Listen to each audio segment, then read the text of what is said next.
کچھ لوگ خوشبو کی طرح ہوتے ہیں،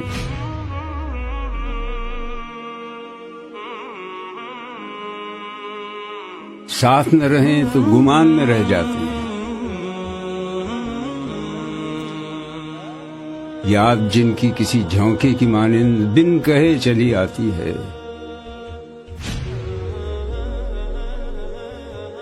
دل کی کھڑکی کھول کے خیال کے دریچوں میں بس جاتی ہے۔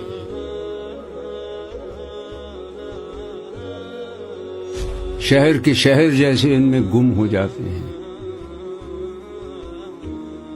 ذکر چلے تو گزرتے لمحے رک جاتے ہیں، ایک ایسی یاد کے کونے میں اپنے احساس کا حصہ ہے، ٹوٹتا ہی نہیں جو یہ ایسے ساتھ کا قصہ ہے۔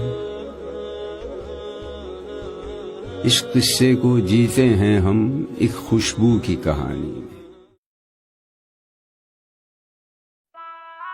آپ کو اپنا مقصد زندگی دوبارہ یاد ہو جائے، تازہ ہو جائے۔ ہمارے لیے مقصود اللہ کی رضا ہے، دنیا کی کوئی شے مقصود نہیں ہے، مطلوب نہیں ہے۔ دنیا بس ضرورت کی شے ہے، برتنے کی شے ہے۔ زندگی اور جان کا رشتہ قائم رکھنے کے لیے جو ضروری ہے وہ ہمیں حاصل کرنا ہے، لیکن یہ کہ اس سے زیادہ نہیں۔ مطلوب لا مطلوب الا اللہ، لا مقصود الا اللہ، لا محبوب الا اللہ۔ مطلوب و مقصود و محبوب حقیقی اللہ کے سوا کوئی۔ کسی شخص کے بارے میں آپ کو اندازہ کرنا ہو تو دیکھ لیجئے اس کی طلب دنیا کا کیا حال ہے اور طلب عقبہ کا کیا حال ہے۔ رسولوں کی شان یہ تھی کہ وہ بشیر بھی تھے اور نذیر بھی تھے، تو میں بھی ایک ادنا غلام انہیں کا ہوں۔ میں جو کہہ رہا ہوں قرآن اور حدیث سے کہہ رہا ہوں۔ آپ نے یہ مولوی پروفیشن کریٹ کیوں کیا ہے؟ اسلام میں کوئی مولوی پروفیشن نہیں ہے۔ ہر مسلمان کو اس قابل ہونا چاہیے کہ نماز پڑھائے، ہر مسلمان کو اس قابل ہونا چاہیے اپنی بیٹی کا نکاح خود پڑھائے، ہر مسلمان کو اس قابل ہونا چاہیے کہ اپنے باپ کا جنازہ خود پڑھائے۔ جو دعا اس کے دل کی گہرائی سے نکلے گی وہ کسی عالم دین کے دل سے نکل سکتی ہے۔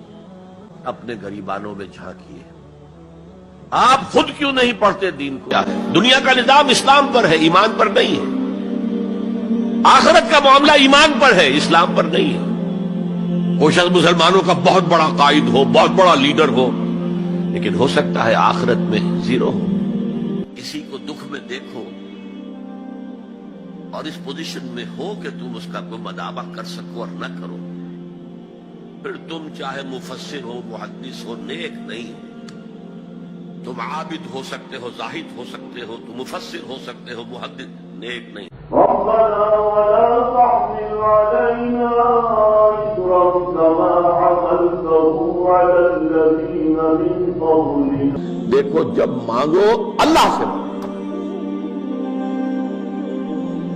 غیر اللہ کے سامنے ہاتھ دراز کرو ہی مت۔ میرا رب اور اس کی بات پامال، میرا اللہ اور اس کے دین کی دھجیاں بکھیری جا رہی ہوں۔ حضرت ابو بکر نے کیا فرمایا تھا؟ ایبدل الدین وانا حی، میرے ہوتے ہوئے ابھی میں زندہ ہوں اور دین میں کوئی تغیر و تبدل آ جائے گا۔ اگر یہ نہیں ہے تو بے غیرتی، حمیت نام تھا جس کا، گئی تیمور کے گھر سے۔ اگرچہ بھٹکے ہوئے ہیں لیکن کبھی بھولی ہوئی منزل بھی یاد آتی ہے راہی کو، اور بھٹکے ہوئے آہو کو پھر سوئے حرم لے چل۔ اس کی ضرورت ہے مسلمان کو پھر اس کا مقصد یاد دلایا جائے۔ پاکستان اس لیے نہیں بنایا گیا تھا کہ ہمارے ہاں ٹاٹے اور برلے نہیں تھے تو ہمارے پاس اس کے بھی باپ وجود میں آ جائیں، اس لیے تو نہیں بنایا گیا تھا۔ پاکستان اس لیے نہیں بنایا گیا تھا کہ جاگیرداروں کی جاگیرداریاں محفوظ ہو جائیں، پاکستان اس لیے تو نہیں بنایا گیا تھا۔ اور یہ کہ نمازیں اور مسجدیں تعمیر ہو جائیں، مسجدیں تو امریکہ میں تعمیر ہو رہی ہیں، عالی شان سے عالی شان، اس لیے پاکستان نہیں بنا تھا۔ آج بھی مسلمان، میں معذرت سے عرض کر رہا ہوں مولانا سے، آج بھی بھارتی مسلمان کی ایوریج نمازی ہونے کے اعتبار سے پاکستانی مسلمان سے کہیں بہتر۔ آج بھی برقع نظر آ جائے گا تو ہندوستان میں نظر آ جائے گا۔ میں نے اپنی آنکھوں سے دیکھا، یہاں کہاں نظر آئے گا برقع آپ کو؟ یہاں تو جس کے پاس 2 پیسے ہو گئے اس نے سب سے پہلے برقع اتار کے پھینک دیا۔ معلوم اچھی طرح سمجھ لیجئے، یہ چیزیں تو وہاں زیادہ ہیں یہاں کی نسبت۔ اصل ضرورت تھی کہ یہاں اس نظام کو قائم کیا جائے۔ اب وہ قوم کہیں نہیں ہے، ڈھونڈ اب اس کو چراغ رخ زیبا لے کر۔ وہ جو قوم ہوتی تھی، وہ جو 45, 46, 47 میں قوم وہ کہاں ہے؟ اب تو قومیتیں ہیں، اب تو عصبیتیں، صوبائی عصبیتیں ہیں. تیزی سے بگڑ رہا ہے نظام ہمارا، اور ہمارا ایلیٹ طبقہ اوپر کا جو ہے وہ مغرب کے طرز پر جا چکا ہے. لیکن ہماری مڈل کلاسز میں، لوور کلاسز کے اندر ابھی کچھ اقدار ہیں شرم کی، حیا کی، عصمت کی، عفت کی.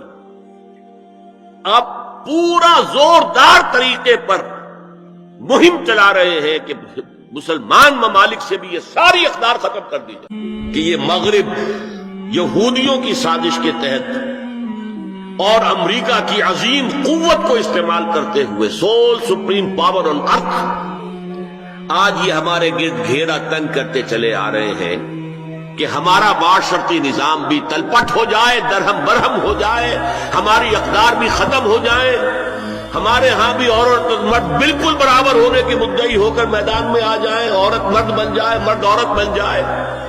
کاہے کے لیے؟ وہ اللہ کے بندو، قرآن سے بڑی موسیقی کوئی نہیں تھی. ڈیوائن میوزک، تم نے اس موسیقی کے اندر لوگوں کو پاگل کیا ہے. دھمال کھیلتے ہیں اور انہیں حال آتا ہے کیا؟ آپ انڈیویجول پائرٹی، پرسنل پائرٹی، بہت اعلیٰ کردار، بہت اعلیٰ تقویٰ، بہت زاہد، بہت عابد، سب کچھ ہے، لیکن اس نظام کا حصہ ہے جو نظام باطل ہے. آپ کس کی گواہی دے رہے ہیں؟ وَمَن لَّمْ يَحْكُم بِمَا أَنزَلَ اللَّهُ فَأُولَٰئِكَ هُمُ الْكَافِرُونَ. جو فیصلے نہیں کرتے اس چیز کے مطابق جو اللہ نے نازل کی ہے، وہی تو کافر ہے. تم نے کافر کس سے سمجھا ہے؟ سب سے بڑا گناہ ایک غیر اسلامی نظام کے تحت زندگی گزارنا. اگر آپ نے پیسیولی اس کے خلاف کوئی جدوجہد آپ نہیں کر رہے تو آپ کا ہر سانس جو ہے وہ حرام ہے. سانس لو، سانس بھی آہستہ کے نازک ہے، بہت کام آفاق کی اس کار گئے شیشہ گری کا. اور اس سے بڑی جنگ کوئی نہیں اللہ کے خلاف. سودی کاروبار سارا ہمارے ساری معاشی نظام کے اندر سود اور جوا تانے بانے کی طریقے سے. یہ جوا ہوتا ہے نا اسٹاک مارکیٹ میں، ایک دم نیچے ایک دم اوپر. یہ دنیا کا وہ نظام ہے جاہلانہ. یہ ڈاکوؤں کا اڈا ہے یہ نظام، اللہ کے باغیوں کا. اور اس کی ہم سروس بھی کرتے ہیں، چاکری بھی کرتے ہیں، اس کے اندر سارا نظام بھی ہے، اور کسی کو ہوش ہی نہیں. اس نظام کے خلاف جدوجہد کرنا بھی فرض ہے. نہ علماء کو معلوم ہے، نہ علماء نے واضح کیا ہے. وہ ایک فقہی اسلام جو ہے اس میں تو یہ چیز ہے ہی نہیں. اس میں تو جہاد بھی فرض عین تو ہے ہی نہیں. جہاد کے معنی جنگ، اور جنگ جب ہوتی ہے تب ہوتی ہے. اگر دین کا غلبہ چاہتے ہو تو جہاد کرو، ثابت ہو گیا.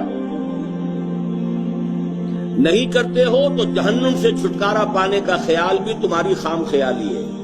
میں عالم عرب کے بارے میں تو یقین سے کہہ رہا ہوں، احادیث نبویہ سے صاف ظاہر ہے. ویل للعرب من شر قد اقترب، عربوں کے لیے ہلاکت ہے. حدیث میں آتا ہے کہ ایک شخص کے 100 بیٹے ہوں گے تو 99 مر جائیں گے، ایک بچے گا. سب سے بڑے مجرم وہ ہیں. ان کی مادری زبان میں اللہ کا کلام، اور انہوں نے اللہ کے کلام کے پیچھے اپنے آپ کو نہیں لگایا، اسے اپنا امام نہیں بنایا. میرے حساب سے وہ الحمدللہ اللہ نے ان کو اتنا نوازا تھا. الحمدللہ میرے نزدیک وہ سب سے بہترین تفسیر کرتے تھے قرآن کی.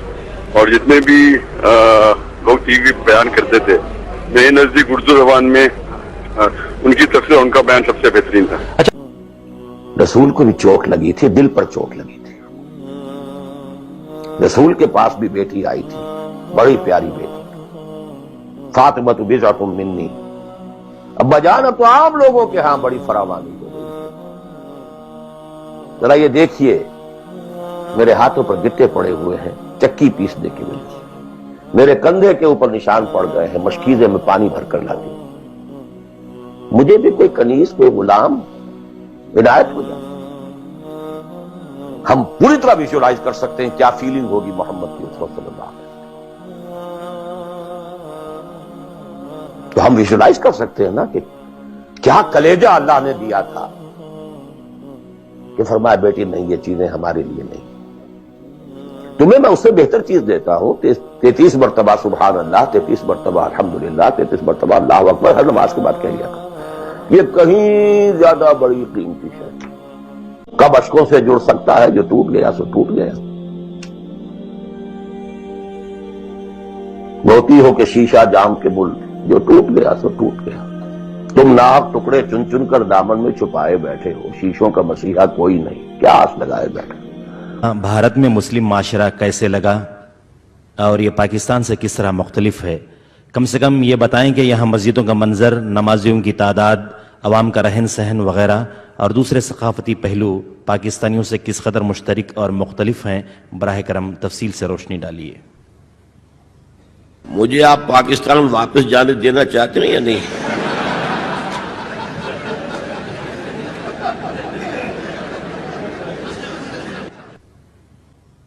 سوال یہ ہے کہ دل کی نماز کا اکثر چرچا ہوا کرتا ہے. جی سوال یہ ہے کہ اکثر دل کی نماز کا چرچا ہوا کرتا ہے. یہ دل کی نماز کا مسئلہ کیا ہے؟ کیا یہ سچ ہے؟ میں تو واقف نہیں ہوں, آپ سے پہلی مرتبہ سنا ہے. یہ میں جانتا ہوں کہ نماز دل کے ساتھ پڑھنی چاہیے, دلی آمادگی کے ساتھ پڑھنی چاہیے. معذرۃ الی ربکم, معذرت پیش کر سکو گے اللہ کے. اے اللہ میں نے اس نظام کے ساتھ ریکنسائل نہیں کیا. اے اللہ میں نے اپنی توانائیوں اور اپنی محنتوں سے نہ اپنے لیے کوئی جاگیر بنائی نہ اپنے لیے جائیداد بنائی. اے اللہ میں کوئی دولت چھوڑ کر نہیں مرا. اے اللہ میں نے اپنے بچوں کو بھی اسی کام کے لیے لگا دیا تھا. میں نے ان کی دنیا سے بڑھ کر ان کی عاقبت کی فکر کی ہے. نہیں کر سکا, آگے کچھ نہیں ہو سکا تو میں بے بس ہوں. ہر سی نفس کو موت کا مزہ چکھنا ہے, ہر جاندار کو موت کا مزہ چکھنا ہے. ثم الینا ترجعون, پھر ہماری طرف لوٹا دیے جاؤ. تو زندگی کی سب سے اہم حقیقت موت, اور موت کے بعد رجوع اللہ, آخرت. یہ سب سے بڑی حقیقت ہے. ایک حقیقت سب مانتے ہیں, سب جانتے ہیں, دوسری حقیقت کے اوپر پردہ پڑا.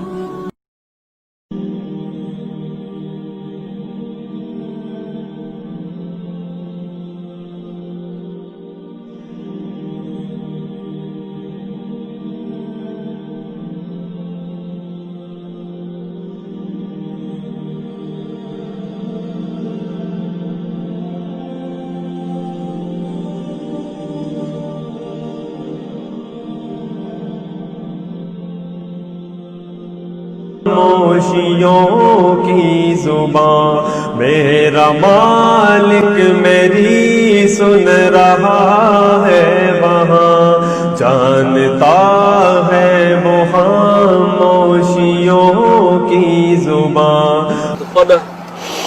واغسله من نفسه من الخطايا كما نقيت الخيط الثوب كما نقيت الثوب الأبيض من الدنس.